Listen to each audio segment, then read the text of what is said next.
আসসালামু আলাইকুম বন্ধুরা, কেমন আছেন সবাই? আশা করি সবাই ভালো আছেন। প্রকৃতি প্রেমী চ্যানেল আপনাদের সবাইকে স্বাগতম। তো আপনাদের কি মনে আছে যে আমি অনেক দিন আগে একটা পটের ভিতরে ভার্মি কম্পোস্ট মিক্সার কইরা যে ২টা টমেটো গাছ লাগাইছিলাম? তো দেখেন এই যে সেই পট, আর এই যে সেই ২টা গাছ দেখেন কত বড় হয়ে গেছে।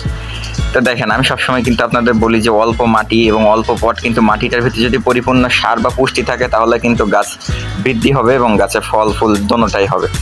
অনেকজন আছে বড় পট লাগায় নর্মাল মাটিতে, এই জন্য আমি বলি যে অল্প পট, মানে অনেক মাটির দরকার নাই, সামান্য কিছু মাটি, কিন্তু ওই মাটিটার জন্য পরিপূর্ণ সার থাকে, তাহলে দেখবেন আপনার গাছ সুন্দরভাবে বৃদ্ধি পাবে।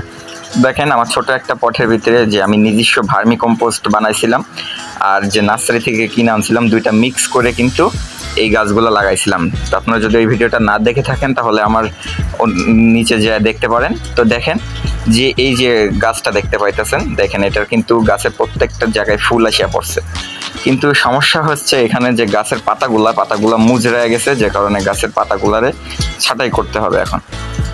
তা আমি দেখেন এই দেন পাতাগুলার কেমন জানি দাগ দাগ হয়ে গেছে। আর আমি কিন্তু সব গাছের আগা কাটতে পারি নাই, আমি এটারে একটু আগে আগা কাটটা দিছি। আগা কাটটা না দেওয়ার কারণে গাছটা কিন্তু ঝোপালো হয় না। আমি ১ মাস ধরে যে বাড়িতে ছিলাম সেই জন্য আমি গাছের কোনো খেয়াল রাখতে পারি নাই। দেখেন আগা কাটটা দেওয়ার পরে কিন্তু এর এক রাখাতের ভিতরে এখানে দেখেন কলি বাইরে পড়ছে।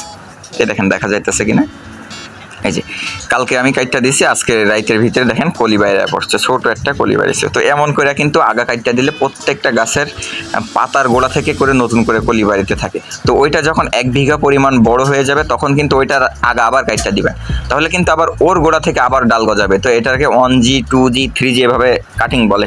তো যত বেশি কাটবেন অত বেশি ডালপালা গজাবে, আর সবসময় কিন্তু নতুন ডালেই মানে স্ত্রী ফুল হয়। এই দেখেন আমার পাতাগুলা, যে মেয়েরা এখানে জামা কাপড় মেলে, যে কারণে ওদের জামা কাপড়ের পানি পড়ার কারণে গাছগুলা সব নষ্ট হয়ে যাইতেছে। এই দেখেন কম্বল মেলছে, কাপড় মেলছে, এই পাতা পচার কারণ হচ্ছে এই যে জামা কাপড়ের পানি পড়া। তো আপনারা কিন্তু সবসময় এমন জায়গায় গাছগুলা রাখবেন যেখানে কোনো জামা কাপড়ের পানি না পড়ে বা জামা কাপড় না রাখে বা মানুষের চলাচল খুব কম। যেখানে মানুষের চলাচল অনেক বেশি সেই জায়গাটা কিন্তু গাছ রাখলে ওই গাছগুলা কেমন জানি বাড়তে চায় না, গ্রোথ কমে যায়। হঠাৎ করে দেখবেন গাছগুলা বাড়তেছে না, পাতাগুলা কেমন কুচকায় যাইতেছে, পাতাগুলা কেমন কালো কালো হয়ে গেছে। তো দেখেন আমার পাতাগুলা কিন্তু একদম কেমন যেন মনে হচ্ছে পোকা খায়া লাইছে এমন দেখা যাইতেছে। এগুলা কিন্তু কোনো পোকা না, এগুলা গাছের মানে কোনো রোগ না। এটা হচ্ছে আপনার কি বলবো, যে মেয়েদের যে জামা কাপড় আছে ধোয়ার পরে যে পানিগুলা টুকরায় পড়ে, এগুলোর কারণে হয়েছে। তো আমি কোনো পাতা রাখবো না, রিক্সের দরকার নেই, হয়তো পোকা লাগতেও পারে, যে কারণে সবগুলো ছাড়ায় ফেলায় দিছে। তো দেখেন গাছগুলো এখন অনেকগুলো পরিষ্কার হয়ে গেছে। এখন দেখেন লুকটা, ফাইনাল রেজাল্ট কত সুন্দর দেখা যাইতেছে। পোকা পাতা থাকার কারণে গাছটা কেমন জানি মনে হইতেছে যে রোগী এমন দেখা যাইতেছে। তো এই গাছে কিন্তু যেহেতু ১২ মাসি হাইব্রিড, এই গাছে কিন্তু সবসময় ফুল ফল হবেই, কারণ এটা মিস হবে না, কারণ এটা বর্ষা শীত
খেয়াল রাখবেন।